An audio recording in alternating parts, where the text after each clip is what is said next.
Hello मेरे प्यारे बच्चों, कैसे हैं आप सब। उम्मीद करते हैं कि आप सब स्वस्थ होंगे, मस्त होंगे। बेटा, जैसा कि आप देख सकते हो कि आजकल जो हमारा ये पैटर्न है वो सिर्फ बोर्ड के लिए है। तो अभी बोर्ड के कॉन्सेप्ट की अगर बात करें तो आप जानते होंगे कि आपके बोर्ड की एग्जाम की डेट्स आ चुकी है।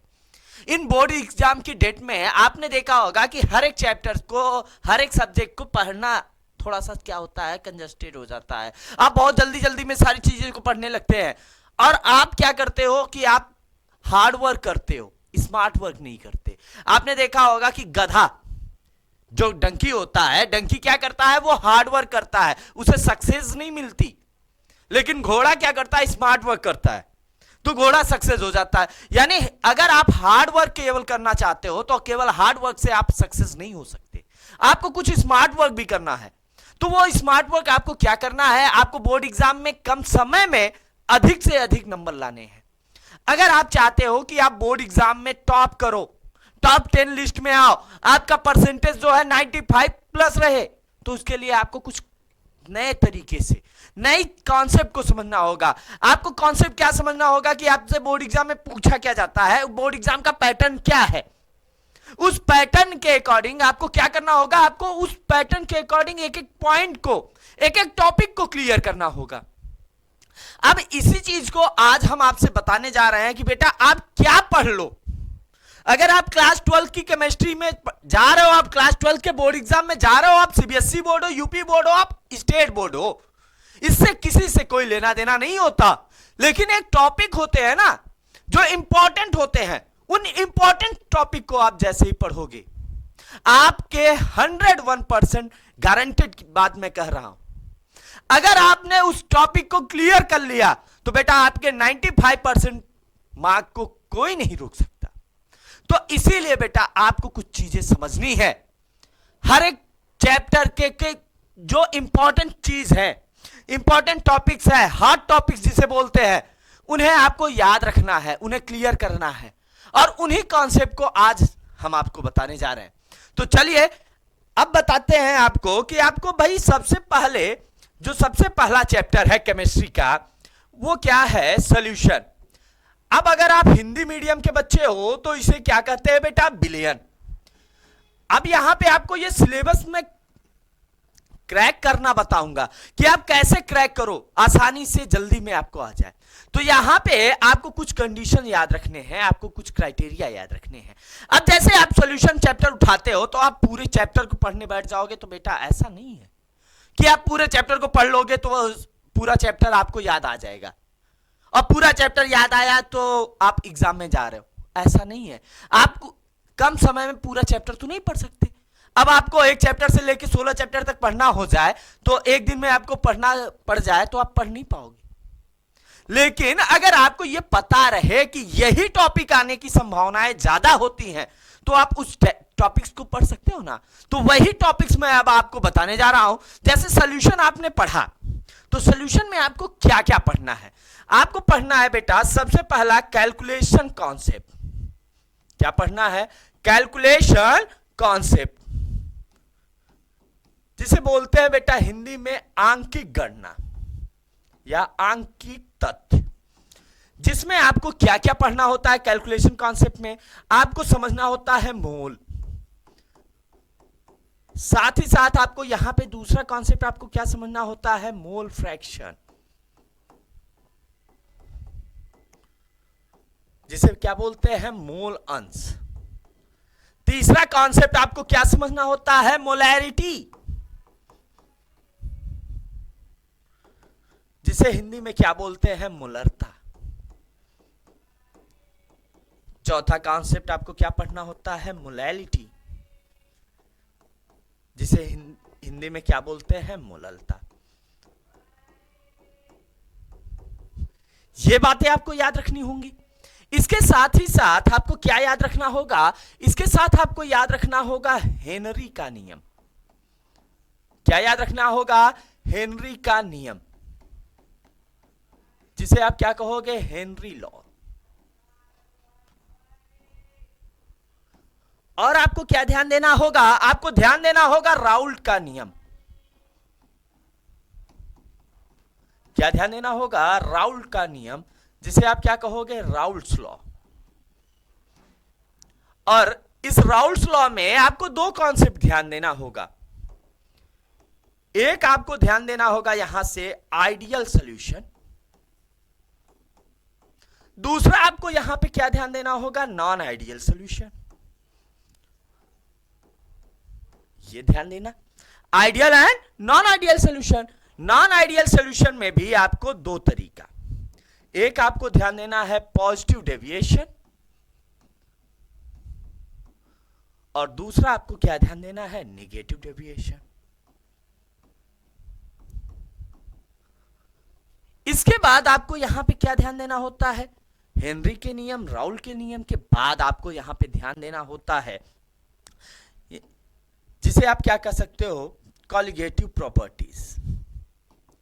कॉलिगेटिव प्रॉपर्टीज, और कॉलिगेटिव प्रॉपर्टीज को हिंदी में क्या कहते हैं, अणुसंख्य गुणधर्म। अणुसंख्य गुणधर्म। अब इस अणुसंख्य गुणधर्म में आपको तीन जो टॉपिक हैं, हॉट टॉपिक होते हैं। एक क्या होता है, relative lowering of vapour pressure. क्या होता है, relative lowering of vapour pressure. दूसरा क्या होता है, elevation in boiling point. Elevation in boiling point. और तीसरा जो होता है ऑस्मोटिक प्रेशर। ये हॉट टॉपिक होते हैं आपके चैप्टर फर्स्ट सॉल्यूशन के।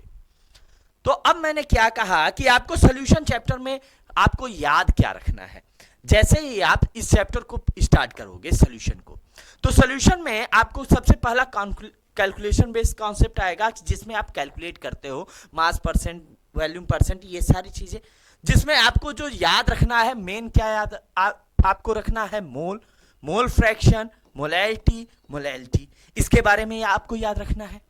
जब आप इसके बारे में अंकित के बारे आते हैं तो आपको यहां पे फिर क्या याद रखना होता है, हेनरी का नियम यानी law of Henry, Henry's law, जिसे आप कह सकते हो राउल्स लॉ, राउल का नियम। इसके बाद राउल्स लॉ में आपको ideal and non ideal solution आपको याद रखना है, और इसके बाद आपको क्या याद रखना है, कॉलिगेटिव प्रॉपर्टी, जिसमें बेसिक जो आपको मेन है वो क्या है, relative lowering of vapour pressure, elevation of boiling point and osmotic pressure. ये हॉट टॉपिक हैं आपके किसके, चैप्टर फर्स्ट सॉल्यूशन के। अब जैसे ही आप चैप्टर सेकंड की बात करते हो, फर्स्ट आपने सॉल्यूशन बात किया, सेकंड चैप्टर आपका क्या होता है, इलेक्ट्रोकेमिस्ट्री। क्या होता है, इलेक्ट्रोकेमिस्ट्री, जिसे हम लोग क्या कहते हैं, वैद्युत रसायन। क्या कहते हैं, वैद्युत रसायन। अब इसके हॉट टॉपिक्स में आपको क्या याद रखना है, इसमें तुम बेसिक आपको याद रखना है डेनियल सेल। थोड़ा सा डेनियल सेल। इसके बाद आपको यहां पे क्या याद रखना है, डेनियल सेल के कुछ कॉन्सेप्ट आपको याद रखने हैं। पहले ये याद रखिए, डेनियल सेल के तीन कॉन्सेप्ट आपको याद रखने हैं। पहला आपको यहां पे याद रखना है standard electrode potential. Standard electrode potential. दूसरा आपको यहां पे क्या याद रखना है, E naught cell, standard electrode potential of cell. और तीसरा आपको यहां पे जो इस चैप्टर में है, जिसमें आप क्या करते हो, इनर्ट सेल निकालते हो और इसके स्ट्रक्चर के बारे में आपको समझना होता है। तो यहां पे क्या याद रखना है आपको, स्ट्रक्चर, और जो कि किसको फॉलो करता है, रिडॉक्स रिएक्शन। ये तो होगा आपके डेनियल सेल से। डेनियल सेल के बाद आपको यहां पे क्या याद रखना है, नेनस्ट समीकरण। क्या है, नेनस्ट समीकरण, जिसे हम लोग क्या कहेंगे, नेनस्ट इक्वेशन। अब इसके बाद आपको यहां पे क्या पढ़ना होता है, गिब्स मुक्त ऊर्जा। क्या पढ़ना होता है, गिब्स मुक्त ऊर्जा, जिसे हम क्या कहेंगे, गिब्स फ्री एनर्जी। क्या कहेंगे, गिब्स फ्री एनर्जी। और क्या आपको यहां पढ़ना होता है, यहां आपको पढ़ना होता है मोलर चालकता। क्या पढ़ना होता है? मोलर चालकता, मोलर कंडक्टिविटी, ओ मोलर कंडक्टिविटी। और आपको यहां पे क्या पढ़ना होता है? कोलराउस लॉ, कोलराउस नियम, यानी कोलराउस लॉ। अब ये इतने हॉट टॉपिक होते हैं आपके वैद्युत रसायन के, यानी इलेक्ट्रोकेमिस्ट्री जब आप पढ़ते हो, ये 5 टॉपिक अगर आपको क्लियर है ना, तो आपके मार्क्स कहीं नहीं जाने वाले। यही टॉपिक ऐसे होते हैं जिनसे आपसे क्वेश्चन पूछे जाते हैं, आपसे न्यूमेरिकल प्रॉब्लम पूछे जाते हैं। ये बात क्लियर हो गई। इसके बाद बेटा आपका क्या आता है? Chapter number 3, chemical kinetics. क्या आता है? केमिकल काइनेटिक्स, जिसे हम लोग क्या कहते हैं? रासायनिक बल गतिकी। क्या बोलते हैं? रासायनिक बल गतिकी। अब इस चैप्टर में आपको क्या ध्यान देना है? यहां पे आपको ध्यान देना होता है, पहला order of reaction, order of reaction. दूसरा कॉन्सेप्ट आपको क्या ध्यान देना होता है? Rate of reaction, rate of reaction. तीसरा कॉन्सेप्ट आपको यहां पे क्या ध्यान देना होता है? ऑर्डर और रेट के बाद जैसे ही आप ऑर्डर और रेट निकाल लेते हो तो आपको क्या ध्यान देना होता है? Molecularity, molecularity of reaction. और जैसे ही आप मॉलिक्यूलरिटी ऑफ रिएक्शन की बात कर लेते हो, फिर आपको यहाँ पे मॉलिक्यूलरिटी, ऑर्डर, रेट होने के बाद यहाँ पे आपको क्या करना होता है? कुछ कॉन्सेप्ट ऐसे होते हैं जो रेडियो एक्टिविटी से बिलोंग करते हैं, उसके बारे में थोड़ा सा समझना होता है, रेडियो एक्टिविटी। और इसी में आपको बेटा एक पॉइंट पढ़ना होता है, हाफ लाइफ। क्या पढ़ना होता है? Half life. यानी इतने कॉन्सेप्ट आपको यहाँ पे पढ़ने हैं। अब यहाँ पे ऑर्डर ऑफ रिएक्शन में आपको 2 ही ऑर्डर पढ़ने हैं। एक आपको क्या पढ़ना है? जीरो ऑर्डर, और दूसरा आपको क्या पढ़ना है? First order. यानी ये इतना अगर आपने पढ़ लिया तो आपका केमिकल काइनेटिक्स का सारा पोर्शन कवर। आप जैसे ही बोर्ड एग्जाम में जाओगे, ये कॉन्सेप्ट अगर आपके क्लियर हैं तो आपके मार्क्स कहीं नहीं जाने वाले। तो मार्क्स को बनाए रखने के लिए आपको ये पॉइंट्स आपको क्या करना है? याद रखना है। ठीक। अब जैसे ही आप केमिकल काइनेटिक्स पढ़ लेते हैं, फिर आपको क्या पढ़ना है? D and F block elements, F block elements. और यहां पे आपको जो पढ़ना है बेटा, बेसिकली आपको यहां पे पढ़ना है डी एंड एफ में जनरल प्रॉपर्टीज आपको याद रखनी है। क्या याद रखना है? जनरल प्रॉपर्टीज, जिसमें आपको 2 प्रॉपर्टीज तो याद ही रखनी है। एक तो आपको याद रखना है किससे? इलेक्ट्रॉनिक कॉन्फ़िगरेशन से। किसका कॉन्सेप्ट याद रखना है? Electronic configuration. और दूसरा atomic radius and ionisation enthalpy, ionisation enthalpy. ये तो आपको याद रखने हैं किसमें? जनरल प्रॉपर्टीज में। फिर आपको यहां पे क्या याद रखना है? यहां आपको KMnO4 एंड K2Cr2O7, इसमें इसके 2 मेथड, एक प्रिपरेशन मेथड आपको याद रखना है। क्या याद रखना है? Preparation method. और दूसरा आपको यहां पे क्या याद रखना है? केमिकल रिएक्शंस, यानी आप सिंपल से फॉर्म में कह सकते हो रिएक्शन। इसके बाद यहां आपको क्या याद रखना है? Lanthanide series. क्या याद रखना है? Lanthanide series. और जो लास्ट वन पॉइंट आपको याद रखना है वो क्या है? Actinide series. अगर आप बेटा इतने पॉइंट क्लियर अप करते हो तो आपके सारे कॉन्सेप्ट यहां से क्लियर हो जाएंगे। किसके? D and F block element के। तो अब आप यहां पे बेटा जहां तक है कि आपको ये सारा कॉन्सेप्ट अभी तक समझ में आया होगा कि सर बताना क्या चाह रहे हैं। सर यही बताना चाह रहे हैं बेटा कि आप ये टॉपिक याद रख लो। आपके बोर्ड में 95% मार्क्स इन्हीं टॉपिक से आने हैं और कहीं नहीं जाना है। तो यही याद रखने के लिए आपको सर बता रहे हैं कि आप ये याद कर लो, ठीक है। इसके बाद बेटा जैसे आप डी एंड एफ के बाद आते हो तो आप यहां पे आपको क्या पढ़ना होता है, कोऑर्डिनेशन कंपाउंड। क्या पढ़ना होता है, कोऑर्डिनेशन कंपाउंड। अब कोऑर्डिनेशन कंपाउंड में आपको बेटा यहां पे बेसिकली 4 पॉइंट, एक आपको याद रखना होगा नेमिंग। क्या याद रखना होगा, नेमिंग। दूसरा आपको क्या याद रखना होगा बेटा, हाइब्रिडाइजेशन। क्या याद रखना होगा, हाइब्रिडाइजेशन। तीसरा आपको याद रखना होगा सीएफटी, क्रिस्टल फील्ड थ्योरी। और चौथा वीबीटी, वैलेंस बॉन्ड थ्योरी। अगर आपने बेटा ये पढ़ लिया तो आपका सारा मार्क्स आ जाएगा, क्योंकि आपने देखा होगा बोर्ड एग्जाम में जब आप जाते हो तो इससे नेमिंग और हाइब्रिडाइजेशन से तो मार्क्स तो 101% आते हैं और 4 मार्क्स आते हैं। तो इसे आपको यहां से क्लियर रखना है, ये बात क्लियर। अब जैसे ही आप कोऑर्डिनेशन कंपाउंड पढ़ लेंगे तब आपको क्या पढ़ना होगा, halo alkane and hello arene. Halo alkane and hello arene. अब यहां पे आपको बेटा क्या करना है, यहां पे थोड़ा सा आपको क्लियर रखना है। आप चाहे हेलो एल्केन हेलो एरीन की बात कर लो, आप एल्कोहल फिनॉल ईथर की बात करते हो, आप एल्डिहाइड कीटोन कार्बोक्सिलिक की बात करते हो, एल्डिहाइड कीटोन कार्बोक्सिलिक,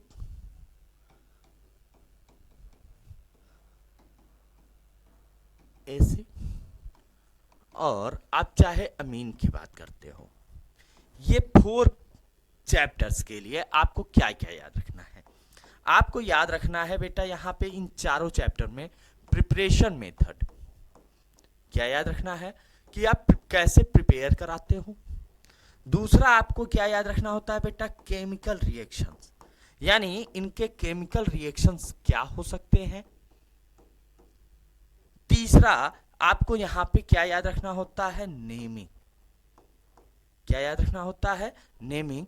और चौथा आपको एक और याद रखना होता है, नेमिंग रिएक्शन, यानी हर एक टॉपिक में स्पेसिफिक रिएक्शन दिए जाते हैं, नेमिंग रिएक्शन, उन्हें आपको याद रखना होता है। ये 4 टॉपिक अगर आप पढ़ते हो इस 4 चैप्टर में, preparation method, chemical reaction, naming and naming reaction, तो आपके ये मार्क्स कहीं नहीं जाने वाले हैं, सारे मार्क्स आपको मिलेगा, कहीं नहीं जाने वाला है, तो याद रखिएगा ये। और जो आपका लास्ट चैप्टर है क्या है, बायोमॉलिक्यूल। क्या है, बायोमॉलिक्यूल्स। इसमें आपको क्या क्या पढ़ना है, इसमें बेटा आपको पढ़ना है ग्लूकोज, आपको पढ़ना है सुक्रोज, आपको पढ़ना होता है एमाइलोज। ये तो आपके कार्बोहाइड्रेट से होते हैं। किससे होते हैं, कार्बोहाइड्रेट। इसके बाद बेटा आपको क्या पढ़ना होता है, अमीनो एसिड। अमीनो एसिड से, या इसी को ऐसे लिख सकते हैं, अमीनो एसिड एंड प्रोटीन। आपको याद रखना होता है विटामिन। क्या याद रखना होता है, विटामिन, कार्बोहाइड्रेट, प्रोटीन, विटामिन, और लास्ट जो आपको याद रखना होता है, न्यूक्लिक एसिड। ये इतने आपके क्या होते हैं, बहुत ही इंपॉर्टेंट टॉपिक्स होते हैं जो आपके बोर्ड एग्जाम्स में आते हैं, और इन्हीं से आपके बोर्ड एग्जाम्स में मार्क्स होते हैं। यानी जितने भी मार्क्स आप बोर्ड एग्जाम में जाते हो और आपको मिलता है, तो वो बोर्ड एग्जाम में मार्क्स किस पे बेसिस होता है, इन्हीं कॉन्सेप्ट पर। तो एक बार मैं चाहूंगा बेटा आप सब पहले कॉन्सेप्ट से ही आपको ये समझ में आए कि आप देख सकते हो कि पहले कॉन्सेप्ट में मैंने सॉल्यूशन में क्या बताया कि आपको कैलकुलेशन कॉन्सेप्ट याद रखना है, जिसमें आपको ये बेसिक 4 ही याद रखने हैं, मोल, मोल फ्रैक्शन, मोलैरिटी और मोलैलिटी। जब आप बात करते हो सम अदर कॉन्सेप्ट में, जिसमें आप हेनरी लॉ, राउल्स लॉ के 2 form, ideal and non ideal के भी 2 फॉर्म, पॉजिटिव एंड नेगेटिव, और लास्ट वन आपको यहाँ पे क्या ध्यान देना होता है, कॉलगेटिव प्रॉपर्टीज, जिसमें relative lowering of vapour pressure, elevation in boiling point and osmotic pressure. ये हॉट टॉपिक्स हैं किसके, सॉल्यूशन के। जब आप बात करते हो इलेक्ट्रोकेमिस्ट्री वैद्युत रसायन की, तो डेनियल सेल के बेटा आपको 3 कॉन्सेप्ट याद रखने होते हैं, standard electrode potential, inert cell और स्ट्रक्चर, जिसे आप रेडॉक्स कॉन्सेप्ट में समझते हो। नेनास्ट इक्वेशन दूसरा कॉन्सेप्ट होता है, गिब्स फ्री एनर्जी तीसरा, और मोलर कंडक्टिविटी ये चौथा कॉन्सेप्ट होता है, और पांचवा आपका क्या याद रखना होता है, कोलराउस लॉ। ये 5 ऐसे स्पेसिफिक कॉन्सेप्ट होते हैं जो किससे पूछे जाते हैं, इलेक्ट्रोकेमिस्ट्री से। जब आप केमिकल काइनेटिक्स से बात करते हो तो केमिकल काइनेटिक्स के हॉट टॉपिक्स क्या होते हैं, केवल 4 टॉपिक्स। एक क्या होता है, ऑर्डर ऑफ रिएक्शन, जिसमें आपको 2 चीजें पढ़नी होती है, zero order and first order. दूसरा आपको क्या पढ़ना होता है, रेट ऑफ रिएक्शन, की रिएक्शन का रेट क्या होता है। तीसरा आपका क्या होता है, मॉलिक्यूलरिटी ऑफ रिएक्शन, यानी उस रिएक्शन की मॉलिक्यूलरिटी क्या होगी। और चौथा आपको क्या समझना होता है, radio activity, it means half life की कॉन्सेप्ट को यहां समझना होता है। जब आप डी एंड एफ ब्लॉक की बात करते हो तो इसके भी 4 टॉपिक ही क्या होते हैं, हॉट टॉपिक होते हैं, जिसमें पहला क्या होता है, जनरल प्रॉपर्टीज। जनरल प्रॉपर्टीज में भी 2 प्रॉपर्टीज, एक इलेक्ट्रॉनिक कॉन्फ़िगरेशन, दूसरा एटॉमिक रेडिएशन आयनाइजेशन एंथैल्पी, ये होता है। और उसके बाद 2 आपको कंपाउंड याद रखने होते हैं, potassium permanganate and potassium dichromate, और इनमें भी 2 चीजें आपको याद रखना होता है, प्रिपरेशन मेथड और रिएक्शन के कॉन्सेप्ट के बारे में। तीसरा आपको यहाँ पे क्या ध्यान देना होता है, लेंथेनाइड सीरीज और एक्टिनाइड सीरीज के बारे में ध्यान देना होता है। जब आप डी एंड एफ के बाद बात करते हो कोऑर्डिनेशन, तो कोऑर्डिनेशन कंपाउंड के 4 टॉपिक्स हॉट टॉपिक्स होते हैं। पहला क्या होता है, नेमिंग, दूसरा क्या होता है, हाइब्रिडाइजेशन, तीसरा क्या होता है, सीएफटी, और चौथा क्या होता है, वीबीटी, यानी क्रिस्टल फील्ड थ्योरी और वैलेंस बॉन्ड थ्योरी, ये आपको याद रखने होते हैं। इसके बाद बेटा जैसे ही आप ये 4 chapters, halo alkane, halo arene, alcohol, phenol ether, aldehyde ketone, carboxylic amine, ये 4 चैप्टर की बात करते हो तो यहाँ पे भी हॉट टॉपिक्स क्या होते हैं, 4 ही क्या होता है। पहला होता है प्रिपरेशन मेथड, दूसरा क्या होता है, केमिकल रिएक्शन, तीसरा क्या होता है, नेमिंग, और चौथा क्या होता है, नेमिंग रिएक्शन। और जब आप लास्ट 1 चैप्टर बायोमॉलिक्यूल की बात करते हो तो बायोमॉलिक्यूल में आपके फिर से 4 हॉट टॉपिक होते हैं। कार्बोहाइड्रेट के 3 हॉट टॉपिक होते हैं, ग्लूकोज होता है, सुक्रोज होता है, माइलोज होता है। जब आप दूसरे हॉट टॉपिक की बात करते हो तो अमीनो एसिड एंड प्रोटीन होता है, तीसरा क्या होता है, विटामिन, और चौथा क्या होता है आपका न्यूक्लिक एसिड। तो बेटा अगर आप इतने टॉपिक्स आप क्लियर कर लेते हो, आप लर्न कर लेते हो, तो अंजनी सर की ये गारंटी है कि बेटा ये आपको 95% प्लस मार्क्स दे के जाएगा। अगर ऐसा नहीं हो रहा है तो बेटा या तो अंजनी सर में कमी है या तो आप में। तो यह कमी डिफाइन करने के लिए बेटा बोर्ड का पेपर आप जरूर देखिएगा। कैसे, जो आप प्रीवियस ईयर के बोर्ड पेपर हैं उन्हें उठाइए और देखिए क्या इससे बियॉन्ड भी आ रहे हैं क्या, तो आप खुद ही समझ जाओगे कि भाई आते हैं। लेकिन अंजनी सर ने क्या कहा, 95%, 95% यही टॉपिक होंगे। तो आप देखिएगा जरूर और कमेंट जरूर कीजिएगा कि अंजनी सर सही हैं या गलत, ऐसा जरूर आप देखिएगा। और बेटा उम्मीद यही करते हैं कि बोर्ड एग्जाम में आप जब जाएंगे ऐसे टॉपिक्स आपको मिले रहेंगे और आप पढ़े रहोगे, आपको याद रहेगा, तो आप मार्क्स जरूर गेन करोगे। तो इसी उम्मीद और आशा के साथ कि मैंने जो अभी तक सारी चीजें बताई है वो आप समझ गए होंगे, आपने लिख लिया होगा, आपने उसको समराइज कर लिया होगा कि आपको पढ़ना क्या है और आप इसको कैसे ज्यादा से ज्यादा इसके बारे में जान सके, ज्यादा से ज्यादा नंबर ला सके, तो इसके लिए आप तैयार होंगे। तो इसी उम्मीद और आशा के साथ कि आप सबको हर एक कॉन्सेप्ट समझ में आया होगा। चलिए मिलते हैं नेक्स्ट वीडियो में, तब तक के लिए धन्यवाद। जय हिंद, जय भारत।